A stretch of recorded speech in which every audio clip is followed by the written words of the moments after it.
Raquel Welch, I think. This has got a really long, flexible blending part, which I really like because it's very soft and it gives a lovely hazy effect, but it's not available anymore. This one is one that I bought instead of the MAC 217 when I decided I really couldn't get on with it, and it's quite expensive. It's the Mercier ponytail brush, and what I like about this one is that it's got a very pointy tip, but it's got that blending body to it, so you can put the colour exactly where you want it and then just vigorously blend it with that kind of voluptuous fluffy bit. So it's a really good brush. I'm not sure if I'd repurchase if I lost it because I think this was really quite pricey, but it is very soft and much nicer than 217 as far as I'm concerned. The Trish McEvoy number 29 tapered blending brush. It's got quite a pointy head as well and a nice fluffy body. Very soft, really high quality, and I use this a lot. It's Coastal Scents or Crown brushes, I think you can get it from both. It's called the C147 Round Angle Blender. And this is really similar to a Mercier one that they do, and I think Trish McEvoy also does it. It's like a doe foot shape, and this is really soft, and actually it works really brilliantly because the angle is really effective and a nice cheap option.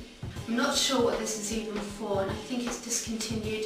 It's Trish McEvoy and it's number 14, and it's like a flat top blending brush. I'm not sure if it's for highlight or for eyes, but I tend to use it for eyes when I just want a quick wash of colour. But anyway, it's really soft and high quality, bit of an odd shape. It's the MAC 242. It's got a nice small head, very firm bristles, and I think I prefer this to the 239. I'm not sure why. I think it just packs on even better than the 239. It's more versatile because this works with cream products and powder products. I actually don't really reach for this that often. I think it's good, but I think it's way overhyped. It does pack on colour really nicely, but I think it's quite small for my eye. For the MAC 272, which is just the same, but it's got an angle to it. So for someone like me who's got a rounded eye, I find that it just applies that much better because it sort of fits the shape better and it's less work. It doesn't pack on colour quite the same because it's a bit more fluffy. It blends out nicely as well. Prescriptives is long gone now. It's a thing of the past. This is my first ever brush and I still really like it. It's very soft and it's called the soft shadow brush, and it really is perfect for those really soft shadows like Stila and Prescriptives, Trish McEvoy, really lovely soft shadows. When you put this in, it just applies it really well. And it's really soft against your eyes, so very pleasant to use, and you can also blend with it. This is a really old brush. I think this is now the MAC angled eyebrow brush, and this one is brilliant. In fact, I had the MAC eyebrow brush and I just got rid of it. I swapped it away because this one is so much better. So it's a really good stiff brush which I use for my eyebrows. This one's really nice for cake liners. It applies a really nice straight line. I don't use it that much, but when I use it I really like it. This is again an expensive brush. It's the NARS number 15, and this is their famous smudger brush. And this really does smudge like no other. This is the MAC equivalent. I know it's a different shape, but it does exactly the same job, and it also imparts a very smoky, intense look to your shadow. And this is the MAC 219, and I love this one as well.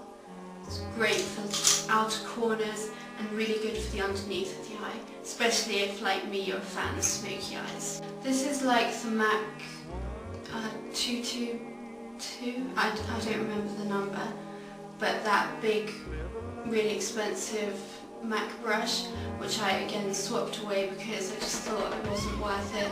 This is the cheap Coastal Scents knockoff version, and I think this is really good for hazing out an over harsh line when you do eyeshadow blending. This really helps to diffuse it and make it look more professional. The Stila number 20. The only bad thing about this is that it's double-ended, so it's a nightmare to store, but this side has got a lovely doe foot shape, which is really soft. I think it's blue squirrel hair. And this side is a really nice one for detail work, like inner corners and really, really dainty, intricate work, which I never really do. But it's nice to have. It's another really great brush. This is Trish McEvoy number 21 large laydown brush. And this is my absolute favourite for applying pigments, because pigments just go on with true intensity. Just take one swipe and I swear nothing packs on pigment like this brush. They're Essentials Max Coverage Concealer, and this really packs on my concealer. I use Lancome FR10. This is the Sonia Kashuk foundation brush, and personally I think it's a bit small for foundation, so I use it for paint pots and sometimes under eye concealer, but really for paint pots this is my absolute go-to brush. This is amazing. This is called I think it's called the flat top synthetic brush, and it's so soft. It's so perfect for cream blusher. It's also really good for foundation as well. It gives you that flawless opaque coverage. I've got the MAC 187. This was my first ever MAC brush that I ever bought, and I use this all the time for my Estee Lauder Double Wear foundation application. You stipple it on and then you can blend it if you want, but I usually just stipple it and just set it with powder.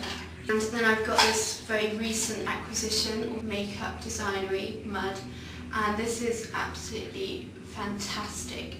It's a really huge, sumptuous brush, huge soft head, absolutely beautiful for powder. Even blusher, it applies it really well. I've got the MAC 165, the candle shaped one.